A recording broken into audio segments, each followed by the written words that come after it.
Airbnb makes a lot of hosts a lot of money because they have gone out and built this marketplace that we want to tap into. Right. So they're saying, hey, listen, you're going to pay for that a little bit, right? We want to keep our revenue the same. We're less likely to lose a bunch of hosts with this change than we are to keep nickel and diming the guests.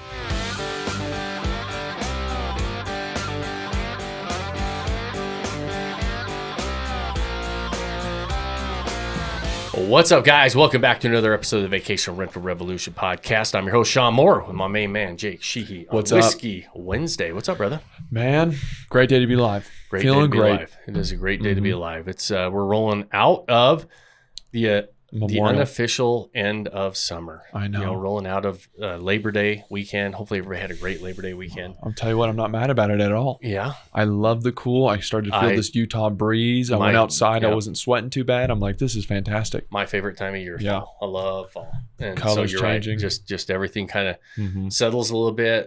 Cooler temperatures. It's like you get that boost of energy and ready to go. Yeah, I like it when I can stand in the shade and I'm a little too cold, but then I can stand out in the sun and it's just right. That's when I know like this is the perfect temperature. Yep. And that's what we're feeling. So I'm loving it, man. Awesome, man. Well, listen, let's before we start, let's shout out to our official sponsor of our episode. I just poured me a little glass of Barrel House Select small batch Kentucky straight bourbon whiskey.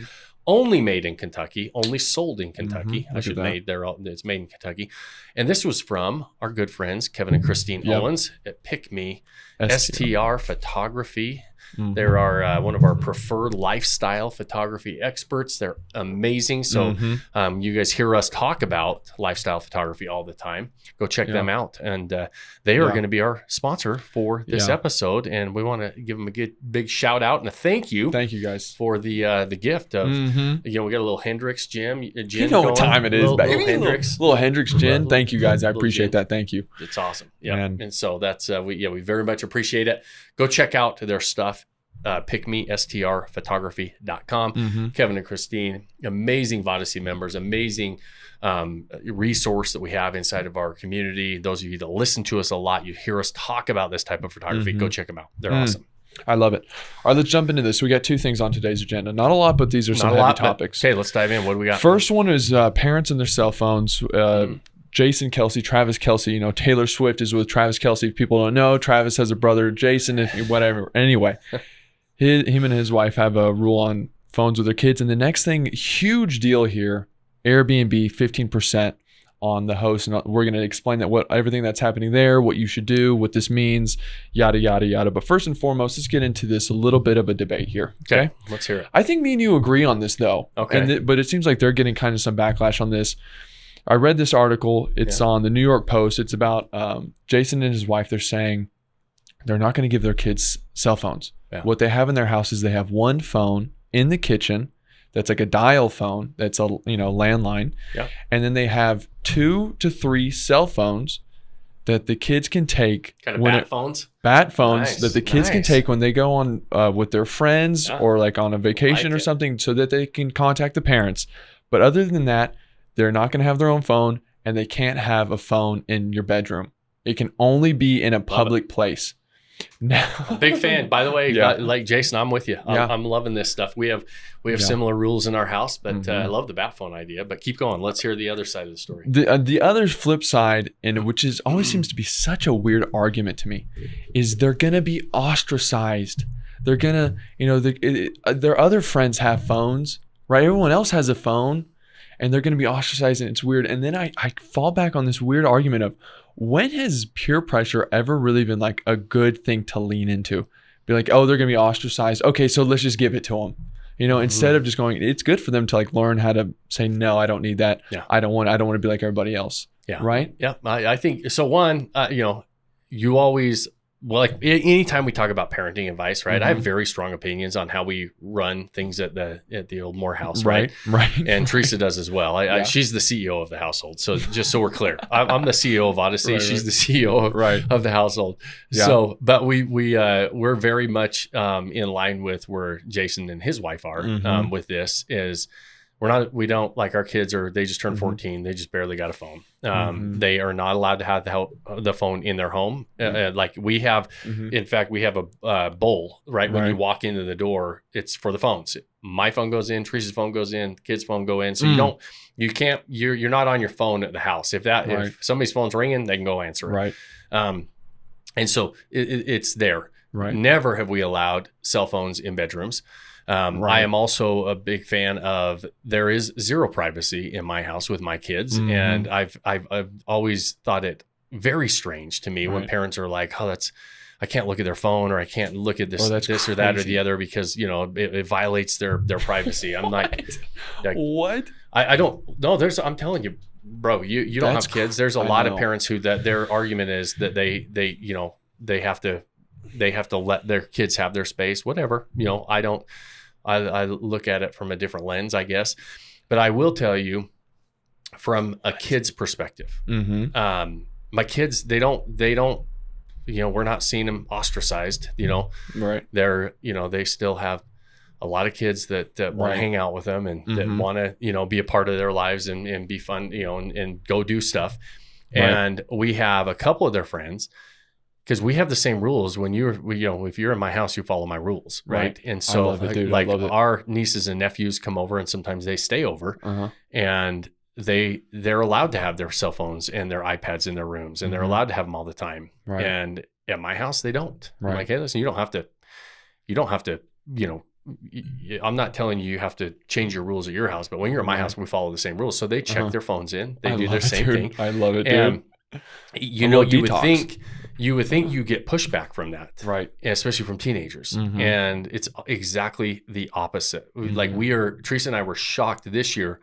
One of my niece, and she's 6 months older than my kids, so they're 14, 15 years old. She's not quite 15, but she's almost 15, so right in the middle of junior high and on her phone all day long. She says she stays up till 2 and 3 in the morning on the phone, and I'm like, and so she comes over to our house and she tells us what a refreshing change it is. Right. She is like, she's excited about and you would think that there's some fight in it. And I remember the first time that she said that, when I was checking their phones for stuff, and she said, you let your dad on your phone? And they're like, they looked at her like, what are you talking about? What do you mean you let? He does it. You exactly. Let. Well, they kind of looked at her like, are you serious? Yeah. You're asking us if we let my dad do that? and then it's kind of become a joke because she's like, oh yeah, I would never tell your dad no, you can't do that. Yeah. And I explained it to him. I'm like, hey, listen, when I pay the bills around here, you don't like the rules, you're kind of leaving. We kind of have that hard line. Yeah. But it's so funny to me because the kids actually, they actually don't mind it. Right. She's like, man, it's I get such a good night's rest over here. I can, dude, and you're like, really? Off the phone. I'm like, Bradley, you're old enough to put your phone away. She's like, no, when it's going off at nights, it's hard, right? And I get it. Yeah. It is hard. Sometimes a kid just needs to be saying, hey, listen, no. So Jason, I like it. Yeah. I like what you're doing. I love the idea of a bat phone because that's the only reason we got the kids a phone in the first place. We're getting them flip phones right now because what we did is we took our old phones and gave them to them. Teresa and I upgraded. And then they got our old phones, but they were smartphones. Right. And that's like a little mini computer, right? They can watch YouTube on it. They can do all this stuff. And so we actually have Wyatt actually wants a flip phone, dude. Yeah. And he's like, Dad, just get me a flip phone because it is kind of distracting when we're in the car and driving, and I want to watch something or get on something, and I find myself just sitting there staring at the phone. And we're like, well, you also have to learn a little bit of willpower and self-discipline not to do it. But so we're juggling that right now, whether to get him a flip phone or just try to make sure that he says, hey, listen, you gotta also have some self-discipline that you have to learn because they need to learn that as well, right? You can't just keep them away from everything, and then the minute they're exposed to it, they binge on it, right? And, so they have to. There's a balance a little bit there. I think. Baby step it. You hit on some good points there, man. Okay, first of all, the word phone seems it's way too easy. Yes, it's phone. Phone doesn't do it justice. There's so much more into that, but then also what do they call iPad kids that are at the dinner table just on iPads and stuff? Oh yeah, that's never a fly at our house. And then I think my generation and even kids that are younger than me that'll be growing up that are like living with this, I would really hope that they're going to start leaning away and agreeing with them and what you're doing as well, because we know, like, come on, man, staying up till 2 a.m. looking at your phone, whatever you're doing, bro, this is not good. And when you grow up, you go, I don't want my kids doing that too. Right. So yeah, I think a lot of people are going to start to agree with this, but for a second there, it caught a little wind. I'll tell you what, it's and I have a very small sample size because my kids and my their friends and nieces and nephews and that, but yeah, it's amazing how many of the kids they like it. Yeah, they like respect the fact that there's rules. They respect the fact that you're saying, hey, listen, no, it's we're gonna you don't have to. If you don't live here, you don't have to follow my rules when you're not here. But when you are here, if you're going to be a guest and you want to come stay over, they beg us to come stay at our house. And they know they have the rules. When my nephew was really small, we kind of joke about it. He's like, Shawn, he's like, I love staying over here. And he was probably 5. He's like, I love staying over here. And I love your rules. But could you write them down so I remember them all? So we're like, okay, maybe I have a few too many, but dude, that's so good. He's like, I love them, but could you write them down so I remember them all? You can refer back to them. I need to refer back. Dude, I need to reference some of them because there might be a few stacking up. So so maybe I take it a little too far at times. Oh, that's hilarious. The structure, man. I mean, they have structure in every other. When they go to school all day, they're structured. They go home, they're structured. It makes total sense. It's okay. That was good. Moving into this, do you think I should read this, or what do you think? Should you just explain this? What's the best way to convey this? Yeah, read the headline. Old Airbnb changes, right? Okay, this is simplifying Airbnb service fees, Airbnb.com, the resource page here. Okay, should I go through this? Yeah, so what's happening is on October 27th, they are changing it to where the host, instead of split fees, which right now what you have is fees that get charged to the guest that's booking of about 12% or 12.5% or whatever, and then 3% is a host fee. They're saying, hey, October 15th, we are going to go, and that entire 15.5% is going to get charged to the host, and we're not going to charge the guest any extra fees. And so hosts are saying, hey, listen, you keep changing all this stuff on us. You keep doing this. Now we're going to pay you more fees. And that is a big hit to the revenue you're going to make if you don't make some adjustments. So let's look at it from Airbnb side. They made a lot of changes this last year. I'm going to sit back and just listen on this. And so, so a lot of their changes earlier in the year was, hey, listen, you can't have any external links. You can't have, you can't take any payments off platform. We talked a lot about that.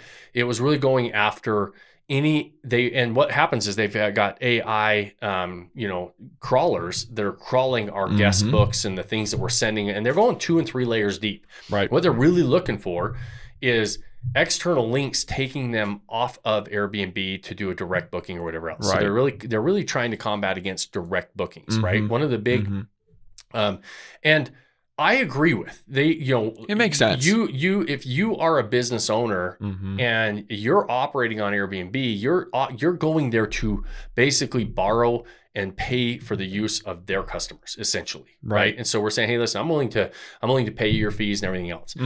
And we've been doing that, but it's been a split fee, and it's been more being paid by the guest than the host. So they're one, trying to get away from direct bookings. Well, one of the arguments of direct bookings is, don't pay any service fees. Come book with me direct. Save the 12%, right? So they're saying, okay, how about the guest doesn't pay any service fees? Their ads are going to change, and they're going to say, hey, listen, there's 0 service fees charged to the guest. The guest comes in and pays the nightly rate, the cleaning, and taxes, right? And the cleaning is now lumped into the nightly rate. So really, all you're doing is paying your rate plus your taxes. There's no fees involved for the guest. Airbnb is smart enough to realize they have millions and millions of eyeballs. And they also realize that one of their biggest complaints from the guest as a user of those platforms are the additional fees they're paying, right? When we see complaints about Airbnb from the host side, there's a litany of complaints. From the guest side, there's pretty much one complaint is, why are we paying all these extra fees? Right. That always rises to the top. So they're saying, hey, listen, the hosts need us probably more than the guest needs us, right? Because the guest has options. Hosts have options to place their properties as well. But as a host, Airbnb makes a lot of hosts a lot of money because they have gone out and built this marketplace that we want to tap into. Right. So they're saying, hey, listen, you're going to pay for that a little bit, right? We want to keep our revenue the same. We're less likely to lose a bunch of hosts with this change than we are to keep nickel and diming the guest, because the guest might go somewhere else and book if they have just as good of options, right? And the hosts can do the same. We have Booking.com, and you've got Vrbo, and you've got other platforms, and hosts may do that, but it's way harder for us to like say, okay, we're done with Airbnb. And I think that business wise, Wall Street wise, they know that they're probably going to have less pushback from the hosts outside of us talking about it than they are from the guests. The better the guest experience, the better that is for our business as well, though. Okay. Right. And so if you are optimized on Airbnb and they do make this change, and now all of a sudden the guest is even more likely to book on Airbnb, that's better for us as a business. So maybe they grow their user base as far as customers, right? Maybe their guests go up because they cut out these fees. Us as a host, we need to adjust. Right. And it's as simple as that. We have to say, okay, how do we adjust? If we were in a business where it wasn't just a mom and pop investing type of a business, which we are in a mom and pop business, the reason that the gap between the haves and the have-nots in short-term rentals widens and has widened really fast and really significantly since the end of 2022 and into 2023 and beyond is we became mainstream. The small percentage of the book or the listings at the top of every market make the majority of the money. Those listings are going to say, hey, listen, I'm giving the consumer a reason to pay me more. So I'm going to make sure that I'm going to charge a little bit more to cover that, right? Airbnb, when they went down that article, they actually gave the host an example of how to keep the same amount of money. Yes, they did. Yep. And the guest doesn't pay any more money, right? So right now, if the guest pays $100, essentially, or if it's $100 a night, essentially, let's see, they're as shown above. If you adjust, you go above, reviewing your prices. Oh no, go down. Sorry. I believe. Yeah, right there. So if you keep your prices the same, at $100, you're going to earn $84.50 if in the new model, because you're paying 15% fee. Right. In the current model, you're going to put about $97 in your pocket. However, the guest is paying so in the second model, you make less money, the guest pays some less, right? Because now all of a sudden you're charging $100. Right. In the first model, the guest is paying about $115 for you to put $97 in your pocket. Right. So their booking is not $115 roughly, right? The second option, when this goes into change, if you kept that same $115 that the guest is paying, you pay your 15.5%, you're still putting about $98 in your pocket, a little bit more. So you're actually, if you're smart enough to just adjust your prices by that 15%, right? That was okay. And the guest doesn't see a difference. Airbnb doesn't necessarily see a difference, and we as a host don't see a difference. Okay. And so now, if you are behind the eight ball and you're not thinking it through, and you're saying, "Hey, listen, there are some of you that are going to wake up at the end of November because it goes into effect the end of October. You're not paying attention. You're like, man, the money, my payouts are 15% less. What happened? And it's because you didn't make your adjustments on price. Right. I would love to see everybody start to adjust their prices to cover that. The guest isn't hurt. The guest isn't paying any more. They're essentially paying the same, but they are going to see, the guest is going to see that there are going to be some hosts that are going to not be, on top of it enough to raise their prices. Right. And it might take them a couple of months to realize, holy crap, I'm just don't be one of those guys. Don't be one of those guys. Most of our listeners are not, it's down right? 15%. I wonder it's the people who don't listen to podcasts, the people that don't stay up on top of the market. Right. There's a lot of people in our game that's what they are. And that's why it's so easy to crush those people in our space, right? We're able to do things to give the consumer a reason to pay more. In this instance, we might try to, even raise our prices a little bit. We're always trying to push the price, but overall, we're really adjust the price. The guest doesn't pay more. Airbnb makes the same. We make the same, and everybody's happy. It's just understanding how everything's laid out, and maybe Airbnb is able to leverage it into more customers on the platform. Wow. Right? Okay, man. I have some questions for you. Okay. Here we go. Well, first and foremost, Interesting. Okay, yes, Vrbo does charge a fee. Booking.com does not charge a fee. So now, okay, Airbnb is going into no. So I wonder if Vrbo's going to make fees. You got to clarify. Does not charge what type of fees? Charge a service fee to the guest or to the host, because they do charge fees to the host. And here. Booking.com does not charge a fee to the guest, and they do charge a fee to the host, and it's about 14 and something percent. Vrbo charges a fee to both. Wow, so interesting. Okay, so now I'm curious about the competition. Who else is doing this, right? Yeah. If they're doing that. But okay, so these are the questions I had laid out for you, and you answered most of them for me. Okay, so will hosts leave or guests leave Airbnb? I wouldn't see why guests would leave during this, right? Unless across the board everyone boosts prices, and then they go, well, I wonder if it's cheaper on Booking.com or Vrbo. But then would they also have to boost those prices on those platforms too, across the board, you think? Yeah. On all platforms? So, yes. And the likelihood of that happening is not that good. Right. You'll have the smart hosts who will raise the prices. However, like in the example we just talked about, if you raise your price right now, if I charge $100 a night, right, the guest is going to pay around $115, right? And so if I charge, and I'm going to pocket somewhere around $97. Right. After the guest fees and everything else is paid, the guest pays $115. If I raise my rates from $100 to $115, the guest still pays the same $115. So they're not seeing any effect on prices up or down. They're kind of flatlining. But for us, in the new scenario, that's the only way we're going to keep our payout similar, is to be able. So we are technically raising our price, but at the end of the day, the guest is paying the same amount. Right? If you just raise it by that fee that you're paying, that they're no longer paying. And so do you think people will go now 20% increase to still get a little bit more cut? Maybe. Yeah. Would possibly. That be a smart move to do, you think? Yeah, for sure. But you're always trying to optimize and increase price and figure out what that looks like. So I do think that makes a difference and is a smart move to do something like that. Okay. Yeah. Okay, that's really interesting.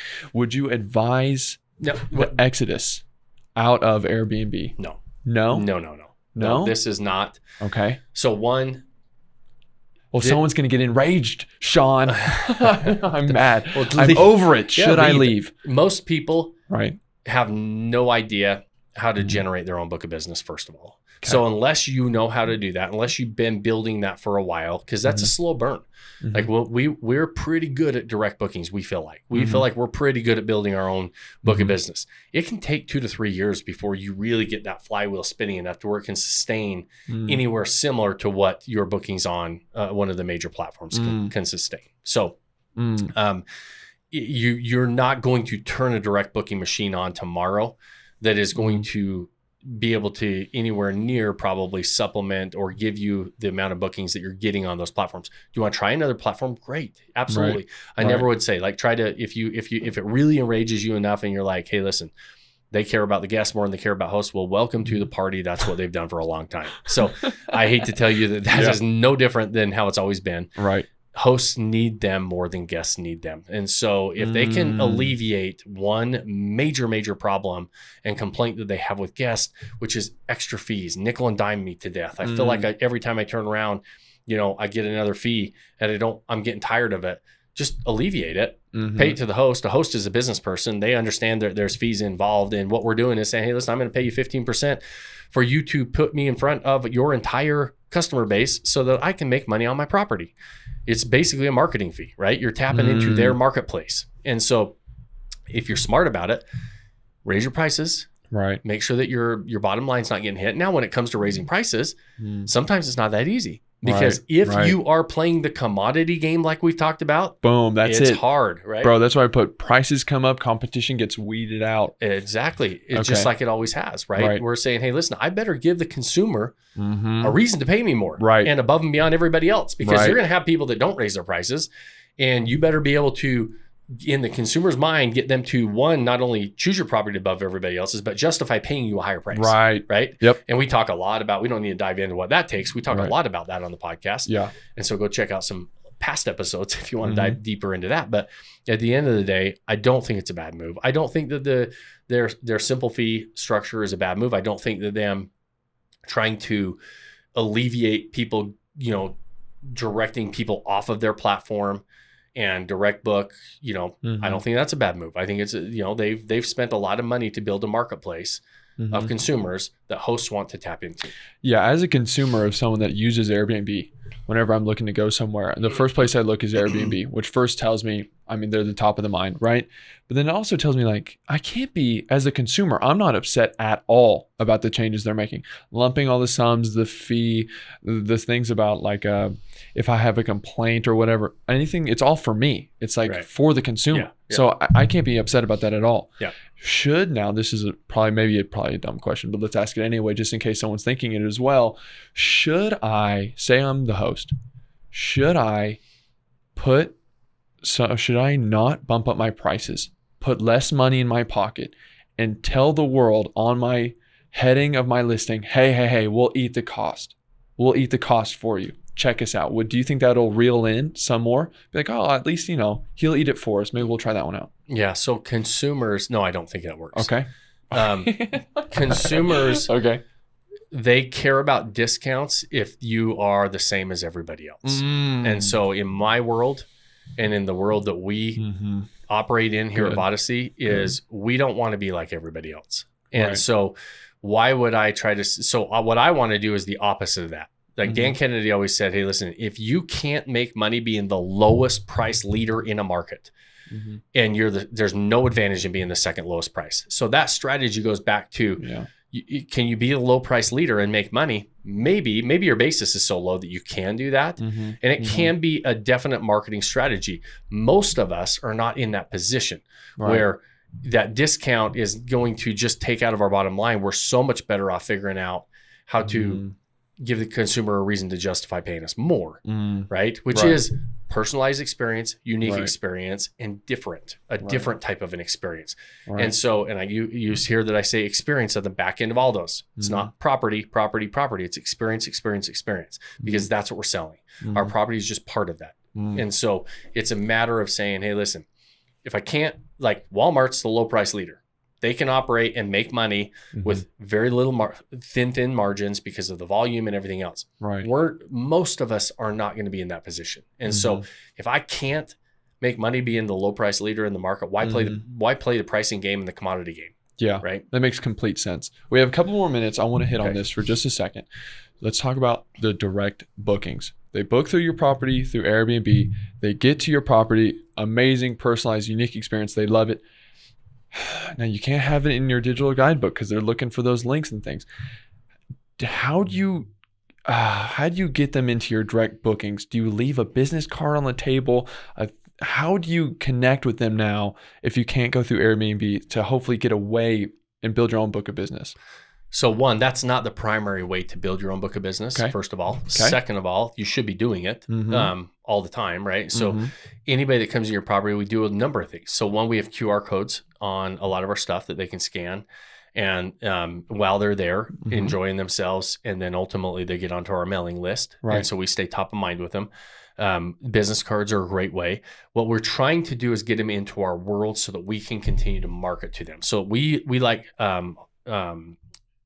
Stayfi, which is we talked about a little bit on the where we get the email addresses and contact information from the guests that are at our property.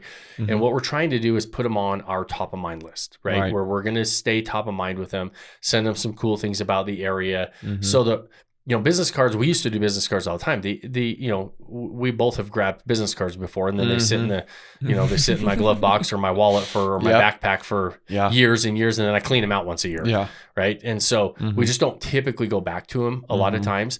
And especially if you're not going to go right back and call them. And so what we're trying to do is not get them to call us back. We're trying to get them to get onto our mailing list and our email list. And that way, then we can still they can be part of our conversation. They don't need to reply. They don't need to do anything. They're just getting cool things about the area so that when they think about booking again, we're right there. And we built a little bit of a relationship. And so it's multiple things. The number one thing we're trying to do, though, the ultimate goal is to get them into our contact database. Okay. That makes sense. That's episode 271 for anybody that's looking out marketing. I had to plug in. Hey, man, we got to get that plug in to the older episodes. 271. What episode are we on?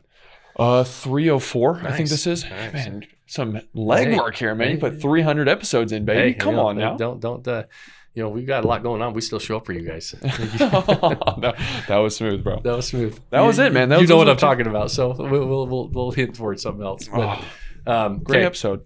Good episode. Awesome. Was there anything we missed about the Airbnb thing? I think that was it, really right? Simple. Yeah. I don't think it's a big. Just booster prices. Understand booster prices. You can keep them to where the consumer doesn't get affected by it at all. It's a better customer experience for the consumer to just have zero, fees in there. Yeah. Include them in the pricing that comes out of ours as the host and move on. Yeah. I love it. All right. That was it. All right, guys, we'll wrap up. We always appreciate spending your time with us. We know it's valuable, and it means a lot that you spend it with us. If you know somebody else who would like to be a part of these conversations, walk into the short-term rental game with their eyes wide open. Go ahead and share the show. Those things help us, and we appreciate it. If you have more than 30 seconds, like it or review it on whatever platform you're watching or listening on. And the final, most important thing I ask you at the end of every episode, pick that one thing you can do today. Start building that life you don't want to take a vacation from. Cheers, my friends. Cheers, buddy. Cheers. Thanks for joining us on this episode of the Vacation Rental Revolution podcast. Share this with other people you think need to hear about it. And don't forget to subscribe and leave us a review. Hey Grace, is there a website? Yes! For more amazing content and expert advice, visit Vodyssey.com. Thanks for listening, and we'll see you on the next episode.